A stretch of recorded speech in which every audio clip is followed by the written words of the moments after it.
Muy bien amigos, regresamos con nuestro análisis internacional. En el bloque pasado hablamos del conflicto en Medio Oriente, de la guerra en Ucrania, y en este quisiera comenzar en Rusia, pero para hablar de la cumbre de los BRICS, que tuvo lugar en la ciudad de Kazán, y que fue aprovechada por el Kremlin para desmentir a quienes destacan su aislamiento internacional por las sanciones y la orden de detención de la Corte Penal Internacional contra el presidente Vladimir Putin. El mandatario se reunió con más de 20 jefes de Estado, como el chino Xi Jinping o el indio Narendra Modi, y también se encontró con el secretario general de Naciones Unidas, Antonio Guterres, lo que generó críticas por parte de Ucrania y Lituania. En total asistieron 36 países y 6 organizaciones internacionales, aunque el presidente brasileño Luis Ignacio Lula da Silva tuvo que comparecer por videoconferencia tras cancelar el viaje por un golpe en la cabeza. En la cumbre se abordaron temas de seguridad en medio de la guerra de Ucrania que genera algún desencuentro entre los socios y la tensión entre China y Taiwán, mientras Pekín también anunció que había alcanzado un acuerdo con la India para llegar pronto a una solución a su conflicto fronterizo. Pero también se trató la intención de desdolarizar la economía mundial, a pesar de que el vocero del Kremlin, Dmitry Peskov, dijo que la cooperación no estaba dirigida a perjudicar a ninguna moneda en particular, ya que no todos los socios querían reemplazar al dólar. No obstante, está claro que este tema es central para Rusia, que quiere cambiar el orden mundial. Y Putin destacó que, si bien todavía era prematuro hablar de una moneda común, había que realizar el intercambio comercial en monedas locales, fortaleciendo la independencia. Además, se trabaja en la creación de un nuevo sistema de pago para reemplazar a la red de mensajería bancaria global SWIFT, a la que los bancos rusos no pueden acceder por las sanciones. Se trata de una reunión que Occidente seguirá muy de cerca. Se reúnen en Kazán, Rusia, una treintena de países, entre ellos potencias mundiales, 20.000 invitados y un líder bajo una orden de arresto internacional, Vladimir Putin.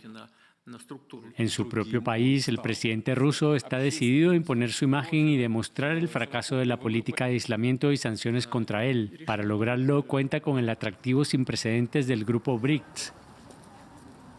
A los 5 miembros fundadores, Brasil, Rusia, India, China y Sudáfrica, se unieron este año Irán, Egipto, Etiopía y Emiratos Árabes Unidos. El impulso va en aumento. Unos 30 países han presentado su candidatura, entre ellos Tailandia, Turquía, Cuba, Bolivia y Venezuela.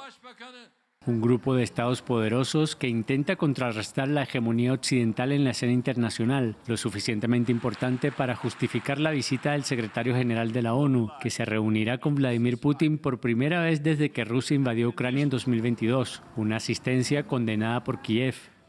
Un grupo de rápido crecimiento que también pesa en la economía mundial. El PIB conjunto de los BRICS es superior al de los países del G7.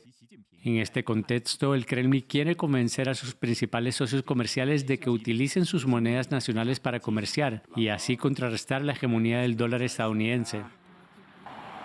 También estará en la agenda la creación de una plataforma de pago en moneda digital diseñada para eludir el billete verde y que sería de especial interés para las empresas rusas que se han visto excluidas del sistema SWIFT. Por último, Occidente estará muy atento a otros temas. Moscú pretende reforzar su cooperación estratégica con Corea del Norte e Irán. Y en pleno debate en Europa del Este sobre si acercarse a Occidente o a Rusia, las elecciones en Moldavia tomaban mayor relevancia, dado que no solo se elegía presidente, sino que también se votaba un referéndum sobre si se respaldaba o se rechazaba una eventual adhesión a la Unión Europea.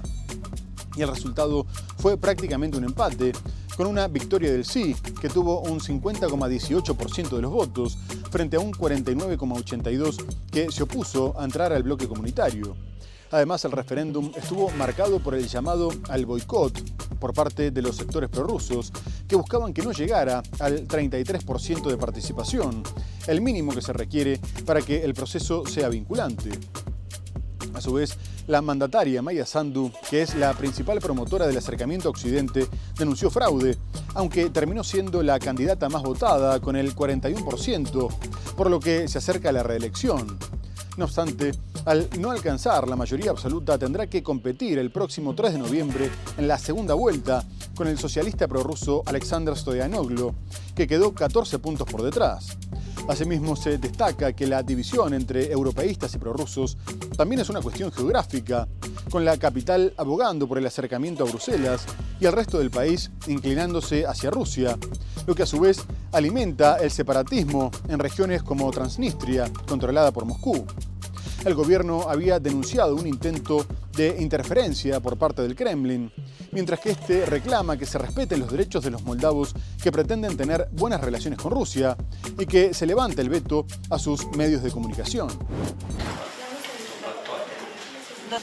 El sí se impone en el referéndum de adhesión a la Unión Europea celebrado en Moldavia, aunque en un primer momento el resultado apuntaba a no entrar en el bloque. Tras contabilizar el voto exterior, que ha sido clave, la balanza se ha inclinado hacia el europeísmo en un giro de los acontecimientos.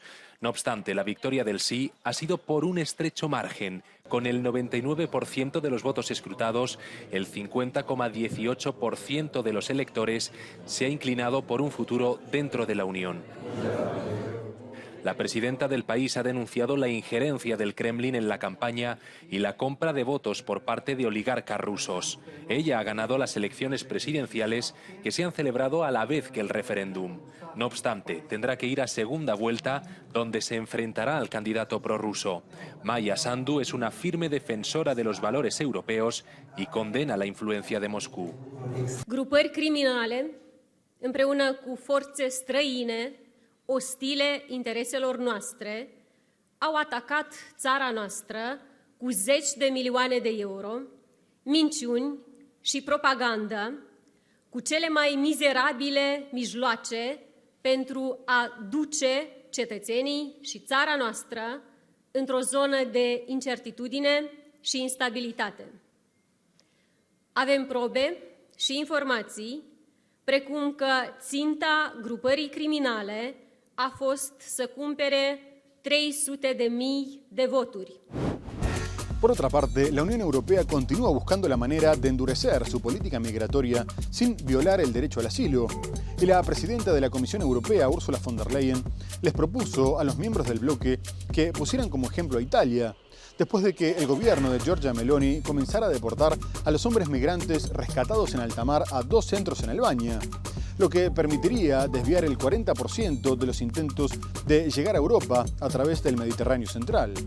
No obstante, Meloni recibió un duro golpe después de que 12 de los 16 migrantes que estaban en Albania tuvieran que regresar a Italia por un fallo de un tribunal de Roma que consideró que sus países de origen, Bangladesh y Egipto, no podían ser considerados seguros, por lo que la medida violaría un fallo de la justicia europea. Y poco más tarde, el gobierno respondió destacando que la justicia no podía decidir qué países eran seguros y cuáles no, por lo que continuaría con las deportaciones mientras recurrían la medida. Además, aprobaría un decreto ley que cambiaría la norma sobre cómo designar países seguros. Y mientras tanto, Francia rechazó adoptar la misma política migratoria que Italia, algo que confirmó el primer ministro Michel Barnier tras reunirse con los ministros italianos del Interior y de Exteriores. Barnier no criticó las cuestiones humanitarias, pero dijo que la idea de instalar centros fuera del país no era transportable a Francia por cuestiones jurídicas, por lo que prefería un aumento de la cooperación con los países de origen y tránsito para luchar contra el tráfico de personas, una postura muy similar a la de España. No obstante, la mayoría de los líderes apoyaron el modelo italiano en la pasada cumbre comunitaria. El primer ministro francés Michel Barnier dice que procesar migrantes en Albania no funcionará para Francia por razones legales. Barnier hablaba en Menton, localidad francesa cercana a la frontera con Italia, donde se reunió con el ministro de Exteriores italiano Antonio Tajani para hablar del control de fronteras y la inmigración ilegal. Tras la reunión, Barnier dijo en un post de X que ambos países habían acordado crear una brigada especial para reprimir el tráfico de inmigrantes por la frontera franco-italiana. La semana pasada, Italia inauguró oficialmente 2 centros de retorno en Albania, donde tiene previsto procesar a miles de solicitantes de asilo. Hasta 3.000 migrantes serán acogidos en Albania cada mes en virtud de un acuerdo de 5 años firmado en noviembre del año pasado. El controvertido trato de externalizar la tramitación de los solicitantes de asilo a un país no miembro de la Unión Europea ha sido aplaudido por algunos países, pero también criticado por grupos de derechos humanos. 12 inmigrantes procedentes de los centros de tramitación de asilo recientemente abiertos en Albania han sido devueltos a Italia, donde regresaron tras una decisión judicial en Roma. El grupo llegó a bordo de un barco de los guardacostas italianos desde el puerto albanés de Shengjin, después de que el tribunal argumentara que no podían ser devueltos a sus países de origen, Bangladesh y Egipto, por motivos de seguridad. Formaban parte de un grupo de 16 personas que fueron interceptadas en aguas internacionales y enviadas a 2 centros de procesamiento en Albania, abiertos la semana pasada. La decisión del tribunal ha supuesto un duro golpe para la primera ministra italiana Giorgia Meloni, que había saludado el acuerdo como un nuevo modelo para gestionar la inmigración ilegal. Y ahora les propongo ir a Estados Unidos, donde las campañas presidenciales ya entraron en la recta final, en medio de la incertidumbre por el empate técnico que reflejan las encuestas y la gran cantidad de indecisos. La demócrata Kamala Harris estaría levemente por delante en cuanto a votos totales, pero el republicano Donald Trump parece haber tomado algo de ventaja en los estados péndulo, que son los que van a terminar decidiendo el resultado, como Georgia o Carolina del Norte. Además, los demócratas están preocupados por una aparente pérdida de apoyo de las minorías. Y en este contexto, el expresidente Barack Obama retomó el protagonismo, realizando su 5º evento de campaña en Detroit. Obama sigue siendo una estrella que llena estadios e incluso se puso a rapear una canción de Eminem después de haber sido presentado por el artista, tras lo cual advirtió que no necesitaban ver cómo era un Donald Trump más viejo y más chiflado. Mientras tanto, Harris estuvo en un evento junto a la ex congresista republicana Liz Cheney, hija del ex vicepresidente de George W. Bush, Dick Cheney, que se distanció de Donald Trump tras la toma del Capitolio en el 2021.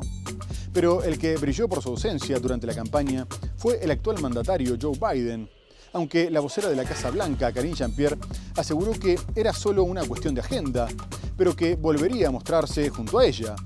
De cualquier forma, Biden generó polémica al decir que tenían que encerrar a Trump, en un momento en el que los republicanos denuncian una persecución judicial en su contra, por lo que el presidente tuvo que salir a aclarar que hablaba en términos políticos.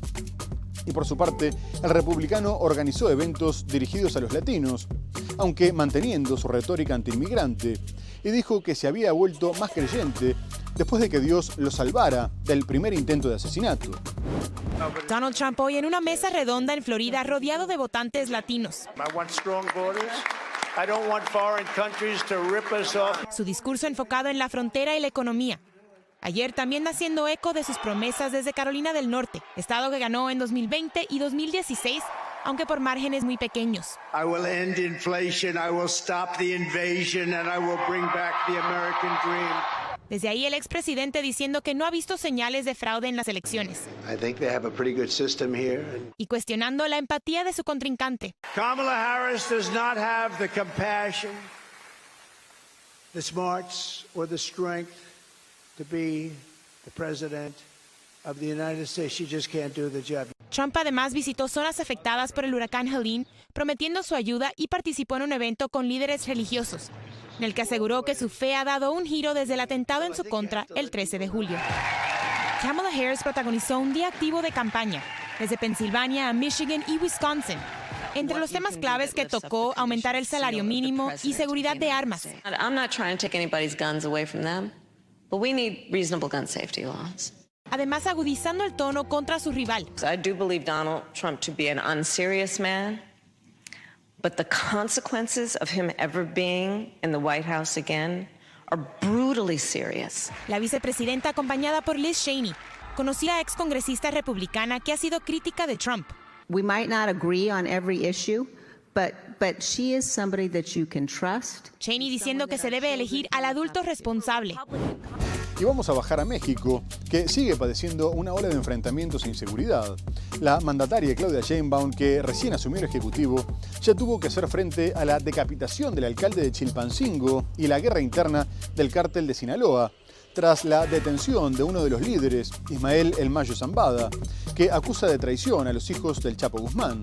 Una situación que llevó a que solo desde el 9 de septiembre tuvieran lugar casi 240 homicidios. El gobierno ya comunicó que descartaba reanudar la guerra contra el narco, declarada por el expresidente Felipe Calderón, y que buscaría combatir la delincuencia, utilizando a sus agencias de inteligencia y adoptando medidas de fondo, como la renovación del sistema judicial y la creación de oportunidades para los jóvenes. No obstante, Sinaloa volvió a vivir escenas propias de Ucrania o Medio Oriente, después de que el ejército se enfrentara con alrededor de 30 hombres fuertemente armados y arrestara a Edwin Antonio Rubio, uno de los líderes de la facción de Zambada. Más tarde, las autoridades comunicaron que habían muerto 19 sicarios y que el resto había podido escapar. El operativo, que se enmarca en el denominado Plan de los 100 días para reducir la violencia, también permitió incautar 4 ametralladoras, 17 armas largas, 5 cortas, un fusil, 13 chalecos tácticos y 7 vehículos, lo que evidenció el poderío de la organización. A su vez, en Culiacán, capital de Sinaloa, la facción de Zambada acusó al gobernador, Rubén Rocha, de apoyar al grupo rival, por lo que comunicaron que lo derrocarían. Una batalla más en Sinaloa que para sus habitantes se ha convertido en una pesadilla. Edwin Antonio N., alias el Max o el Oso, uno de los objetivos prioritarios para el gobierno de México, identificado como operador del narcotraficante Ismael El Mayo Zambada, fue detenido tras un enfrentamiento con fuerzas federales a las afueras de la zona urbana de la ciudad de Culiacán, Sinaloa, como se confirma en el Registro Nacional de Detenciones. Nosotros nada más, horas tarde, noche, nos pidieron apoyo para poder cerrar el tercer círculo de seguridad junto con Guardia Nacional. Además, la Secretaría de la Defensa Nacional, a través de un comunicado, informó que días antes detuvo a Luis Alberto N., alias El Cañas, presunto jefe de célula del Cártel del Pacífico y generador de violencia en el estado de Sinaloa. Los índices delictivos. Esta mañana, la presidenta de México, Claudia Sheinbaum, fue cuestionada sobre la atención por la inseguridad en ese estado. En el caso de Sinaloa, por supuesto que vamos a proteger a la población, pero Sinaloa pues es un caso especial por lo que ocurrió hace 2 meses. En referencia a la detención de Ismael El Mayo Zambada y Joaquín Guzmán López. Está cayendo volante, ¿no? Por otro lado, el secretario de Seguridad Pública de Sinaloa confirmó que en la capital fueron lanzados volantes en los que integrantes de la Malliza, miembros del grupo liderado por Ismael El Mayo Zambada, acusan al gobierno estatal de apoyar a los chapitos, algo que el gobernador ha negado. Mientras tanto, quienes quedan en medio de la batalla son los habitantes. Y vamos a terminar en Bolivia, donde la justicia rechazó enjuiciar a la exmandataria Jeanine Áñez por su participación en el intento de golpe de Estado contra Evo Morales en el 2019, afirmando que era cosa juzgada. La exmandataria ya se encuentra cumpliendo una sentencia a 10 años de prisión por haber tomado el Ejecutivo de forma inconstitucional y todavía tiene varias causas pendientes por la represión militar de las protestas que dejó 20 muertos. El Ministerio Público pretendía acusarla por terrorismo, asociación delictuosa y uso indebido de influencias, y también apuntaba contra el exgobernador de Santa Cruz, Luis Fernando Camacho, señalado como el autor directo, y otras 6 personas, entre las que se cuentan exministros y mandos militares, policías y un sindicalista, que al igual que Áñez serían cómplices, y la Fiscalía exigía penas de entre 15 y 20 años de prisión. No obstante, la exmandataria evitó ser juzgada por este motivo, una decisión tomada en medio de un gran operativo de seguridad que evidenciaba la fuerte polarización que se vive en el país. Pero la división tiene lugar sobre todo dentro del movimiento al socialismo, con el enfrentamiento entre el exmandatario Evo Morales y el actual, Luis Arce. Y este último aseguró que no iba a ceder ante los cortes de ruta en Cochabamba, que pretenden evitar que Evo sea arrestado en medio de la reapertura de una investigación por el presunto abuso de una menor de 15 años a la que habría dejado embarazada hace 7. Una acusación que es considerada por muchos como una persecución judicial para evitar que se presente a las elecciones del año que viene. Un tribunal boliviano rechazó el jueves enjuiciar a la expresidenta Jeanine Áñez por presuntamente haber planificado un golpe de Estado contra Evo Morales en 2019. Sin embargo, seguirá cumpliendo una condena de 10 años por hechos relacionados con la violenta crisis de 2019, cuando el líder indígena fue forzado a renunciar tras ser acusado por la oposición de haber cometido un fraude en los comicios de ese año. Áñez, entonces senadora de la oposición, asumió la presidencia de Bolivia 2 días después de la dimisión de Morales y su vicepresidente Álvaro García. La excluyeron de este caso de terrorismo porque no se la puede juzgar 2 veces por una misma causa, ya que desde un principio fue totalmente ilegal. Hay 8 procesos más, pero esto es una victoria. El pueblo tiene memoria. La justicia ya había condenado a Áñez en 2022 por asumir la presidencia de manera inconstitucional en reemplazo de Morales. El presidente de Bolivia, Luis Arce, advirtió el jueves en un acto ante autoridades municipales en La Paz que no cederá ante las protestas por el exmandatario Evo Morales. Campesinos partidarios de Morales, investigado por el presunto abuso a una menor que él niega, intensificaron los bloqueos de carreteras que iniciaron el lunes para exigir el cese de lo que catalogan como una persecución judicial contra su líder. Vamos a hacer respetar la estabilidad de los bolivianos, que no vamos a ceder ante quienes quieren incendiar el país para protegerse de acusaciones personales ante las cuales deben dar la cara. Muy bien amigos, se nos ha terminado el programa. Hemos hablado del conflicto en Medio Oriente, con el ataque a la casa particular del mandatario israelí Benjamin Netanyahu y la nueva gira por Medio Oriente del secretario de Estado norteamericano Antony Blinken. Abordamos otras cuestiones como la guerra en Ucrania, la cumbre de los BRICS en Rusia, pero lo tenemos que dejar hasta el próximo programa para seguir analizando la actualidad internacional por Mundo Ejecutivo. Muchas gracias por habernos acompañado y hasta entonces.